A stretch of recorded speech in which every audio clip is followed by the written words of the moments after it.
Hello. You're witnessing yet again an amazing sweater that I bought. This is by far the worst. Please stand up, Henning. Kiana says it is by far the worst and I'm supposed to stand up. I think it is some, I don't know why they make these like this now. I don't know what the deal is. And I think it's just, it's awesome. It's sweater awesomeness. More like fugly. Fugly. Whatever. But the guitar is pretty. And even though it's cream, it matches the Engl Ironball limited edition in white. That speaker, by the way, weighs a shit ton.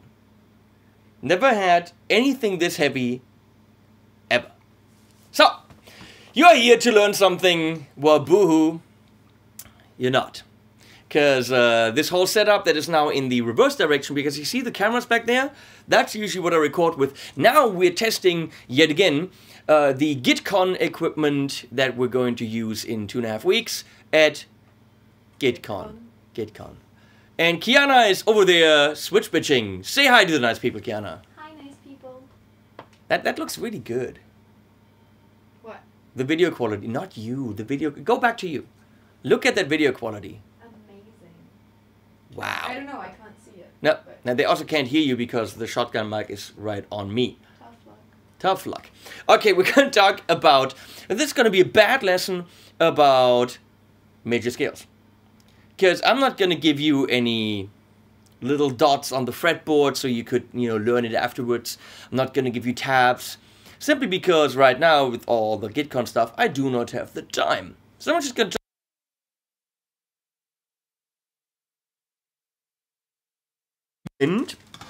is Rock Guitar Secrets by Peter Fischer. I think it came out in 1990 or something like this. Peter Fischer is an amazing guitar player. It has been translated into English, French, Bulgarian, and Suomi. It does exist in a whole bunch of different languages. And Peter Fischer is the guy that I learned a lot from. So Rock Guitar Secrets has a lot of this stuff in it. So I don't know why you're watching me. Well, probably because it's free and the book would cost you some money. Major scale.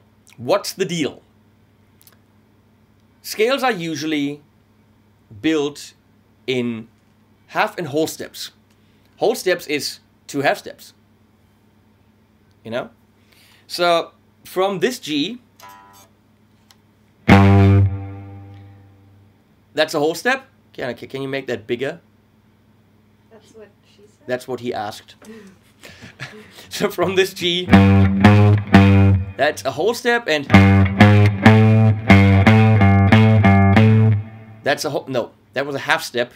Start again. Start again, Henning. Okay, so from the G, that's a half step. Thank you, Kiana. And that is a whole step. So 1 fret and 2 frets to the not so clever people out there. Because on the piano you don't have frets.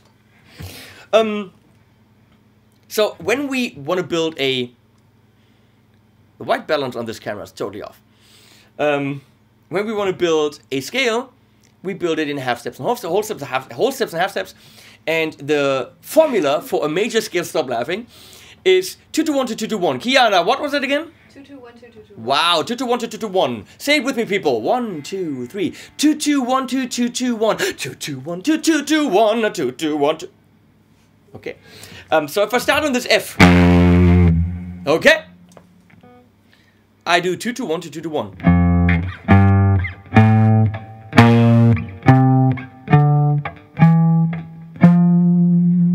Ideally, you end up on the same note that you started on. And don't do the scratchy noises in between. That's a copyright that I have. If you do that, you have to pay. So, playing the scale, easy as cake. If you just slide down the fretboard, you just count 2-2-1 to 2-2-1. Kiana, what was it again? 2-2-1 to 2-2-1. 2-2-1 to 2-2-1. Now naming the notes, and now we're talking about theory. That is difficult for some people because you see things like an A sharp major in the key of F, which is freaking wrong and non-existent. It's a B flat major. Now, you see these things all the time, chords that don't really belong in the key because they're enharmonically named wrongly. Enharmonic means that this note can be an A sharp or a B flat. Now, which is it? Well, it depends on the key. There's actually a very simple way to determine whether a key has sharps or flats and what the notes in the key are named. Very easy. Let's take the key of F that we just had. Each letter has to appear at least once and only once in every key. So every key is A, B, C, D, E, F, G. Just start somewhere else. A, B, C, D, E, F, G. Or F, G, A, B, C, D, E, F. It's always those letters. Just with accidentals. Accidentals are the little B's or hashtags. I know nowadays you say hashtag.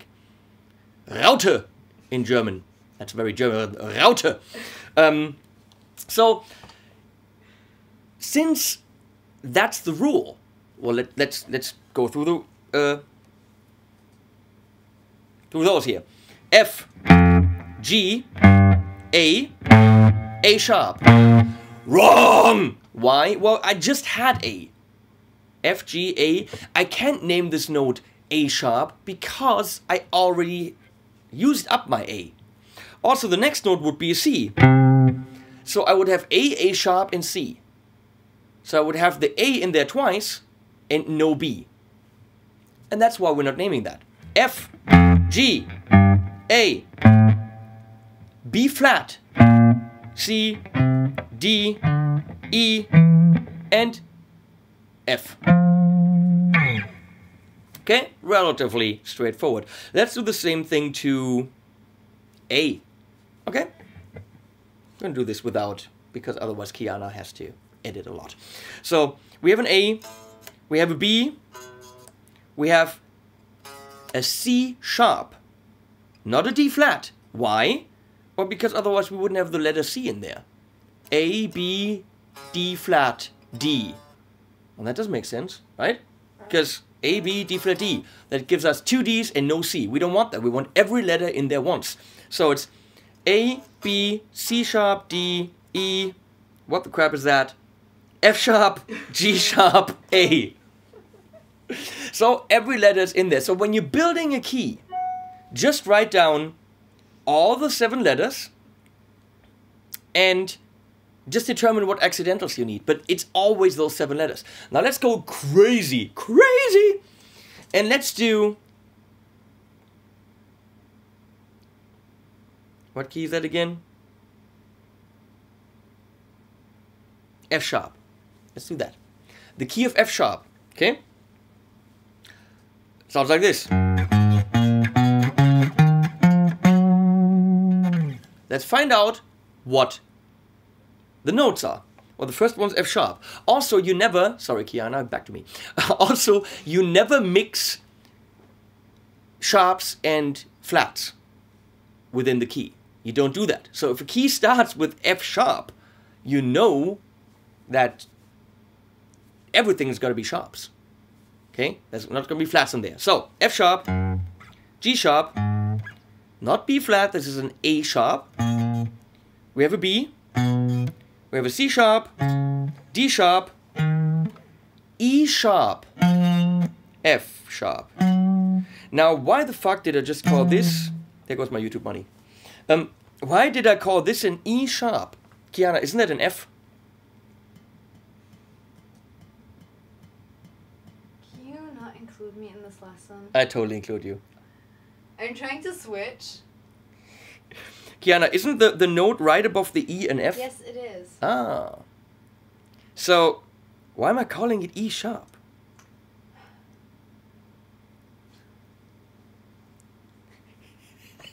Well, because the key is called F sharp. If I called it F, I would have F and F sharp and no E in there. Okay, yes, that makes sense. That makes sense. Yeah. So, my F letter is already gone, so I have to call this E sharp so that I have the letter E in there. It makes, if I started writing it out on note staff, on actual notation, it would be very easy to show why, because each of the lines and spaces in between stands for a note. In this case, if I don't use E, but I use F and F sharp, I'm using one line for 2 notes and one line not at all. And that just doesn't make sense. So that's how you do that. And now we go into the 5 boxes, which you can find in any book, but I'll show you anyway. Very important to know where the root is. In this case, we're doing C major, and I'm starting on the A string 3rd fret with my 2nd finger. So let's talk about position playing. That's a beautiful angle, Kiana. I'm in 2nd position, which means each finger has 1 fret, and my 1st finger is in the 2nd fret. That's 2nd position. Doesn't mean I play it, just means it's there. I can stretch with my index if I need to. I can stretch with my pinky if I need to, but these 2 fingers are anchored. If I move them, I'm moving the position. So, let's start from the C. It's important to know where the root is so that you can find this shape that we're doing now everywhere on the fretboard for their respective roots. So, we're going to do, well, so on the A string it's fingers, or actually, yeah, fingers, 1, 2, 4. Again, 1, 2, 4. 1, 3, 4. 3, 4. That's wrong. That's 2, 4. And then stretch and do 1, 2, 4.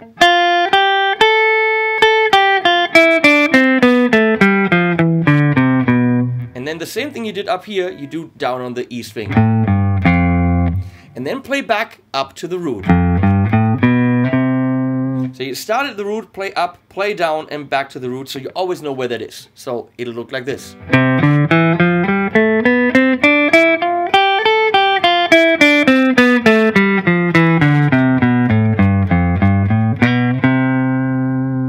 Show my right hand, Kiana.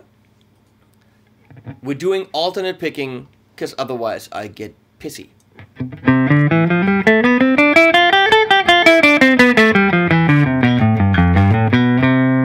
Up and down and up and no, down and up and down and up and down and up and down and up and down and up. That's how you technically practice that. When you learn it in this position, you can play this blindly. You know you're overreaching, and how do we do this again? Well, let's do it per string again so you can remember. Kiana's eating stuff. Okay, so we're gonna do overstretch, fingers 1, 2, 4, frets 1, 3, and 5. Put it over 1, 2, 4, 1, 2, 4, 1, 3, 4, 2, 4, and stretch 1, 2, 4. Okay. Psst. Kiana's eating my candy again. Moving over to the 5th position, where the root is on the E string in the pinky, which is why we're starting there.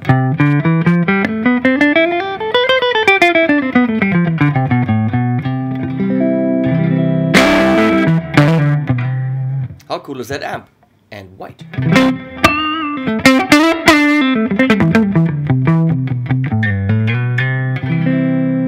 So, we have 5th position, 1, 3, 4, 1, 3, 4.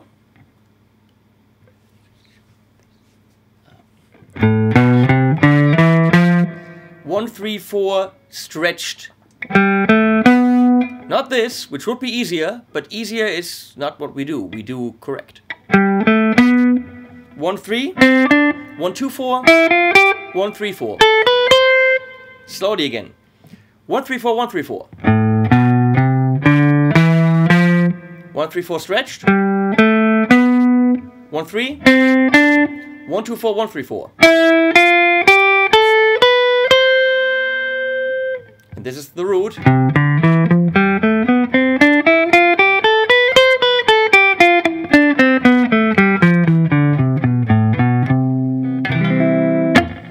Moving on.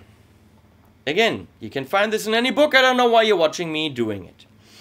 7th position. 1, 2, 4, 1, 2, 4, 1, 3, 4, 1, 3, 4, 2, 4, 1, 2, 4. I think that's correct. 1, 2, 4. So this is my root right here. But we start here. 1, 2, 4. 1, 2, 4.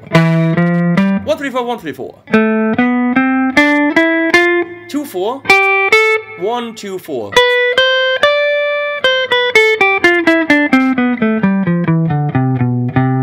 Relatively simple because it's a very symmetrical one. 2 times this. 2 times this with a 3. Probably can't see that. And then these 2. And then this one again. I'll do it from the C.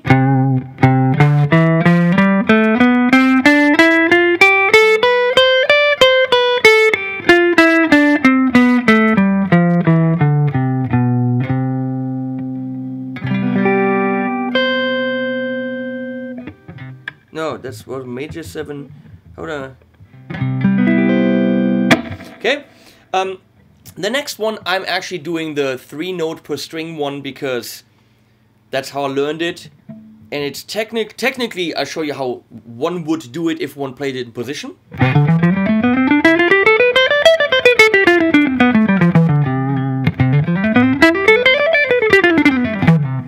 And that's badly played.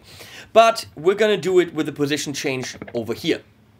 So, we're in 9th position. Index finger in the 9th fret.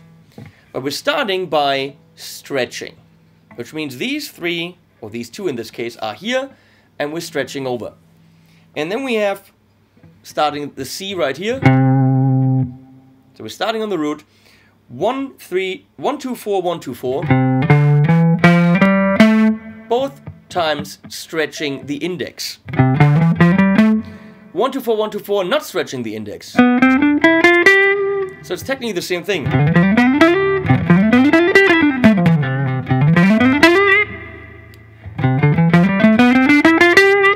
Now you're shifting 1 position up in 10th position and you're doing 1, 3, 4, 1, 3, 4. You're doing 1, 3, 4, 1, 3, 4. So, pull it over. Forgot to say shift. Let's do this again. Pull it over. Shift.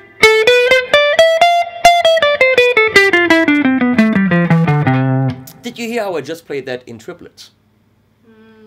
It's very easy to get roped into those triplet things because it's 3 notes per string. We love these because we can play them fast. Well, I can't, but you can. So let's do 16th.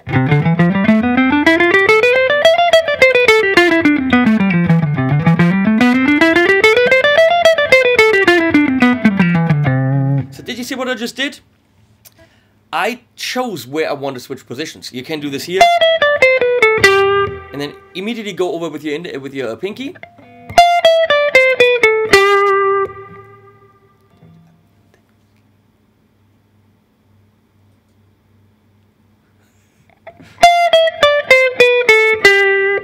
No, pinky.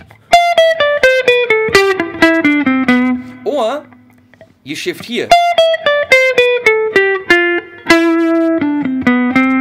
So depending on what you play, you do different things. Oder? So last position would be the 12th one.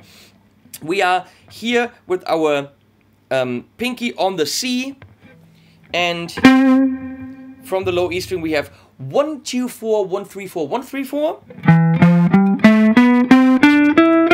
1, 3. And then parallel again, 1, 2, 4, 1, 2, 4.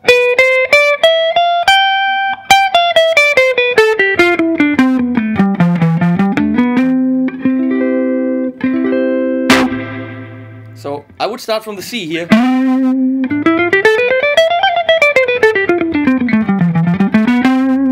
So we're gonna do this slowly again.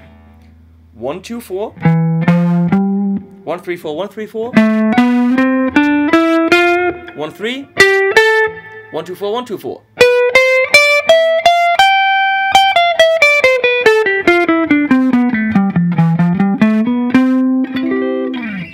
Okay, I would suggest playing these up and down, like Kiana did, and probably could still do and remember, right? Possibly. Possibly. But then, to memorize them, and also to get you a little bit more vocabulary, do some... What are those called? Sequences. Do groups of 3. So from each of the notes, you play 3 notes. Okay, next note. I was like, is that correct? So, from the C, 3 notes. From the D, 3 notes. From the E, 3 notes. And so on.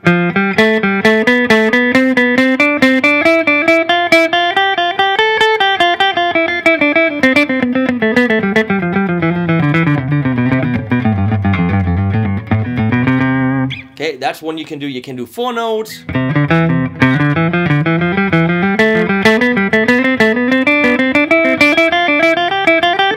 And so on. You can do 3 notes backwards.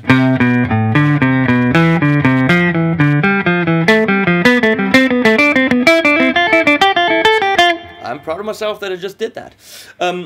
You could do intervals. So pretty much from each note, jump across the next one, and then you have thirds. Instead of going do, and from the next note. That was totally wrong.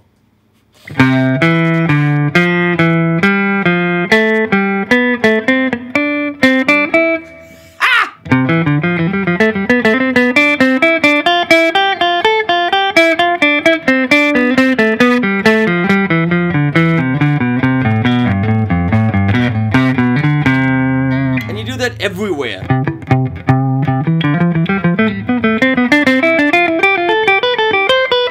Whatever.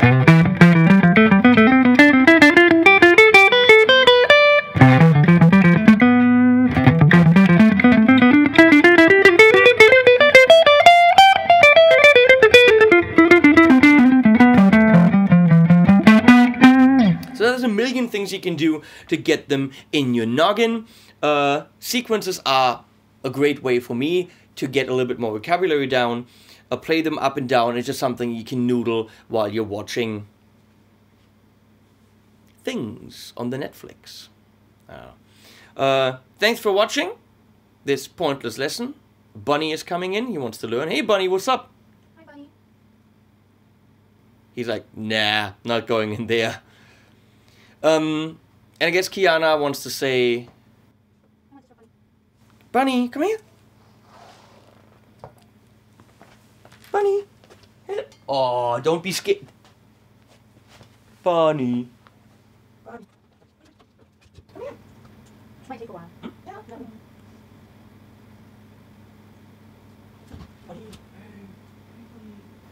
Should I just go ahead and say animals at the end? Go right here. So, yeah, thanks for watching. Thanks for being here. Thanks for enduring Henning's ugly sweaters. Animals at the end.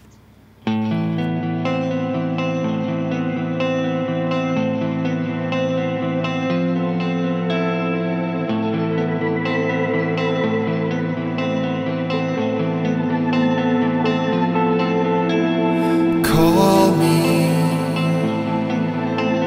call me, call me, call me.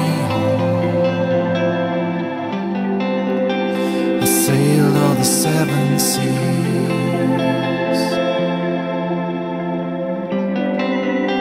but your light I couldn't see.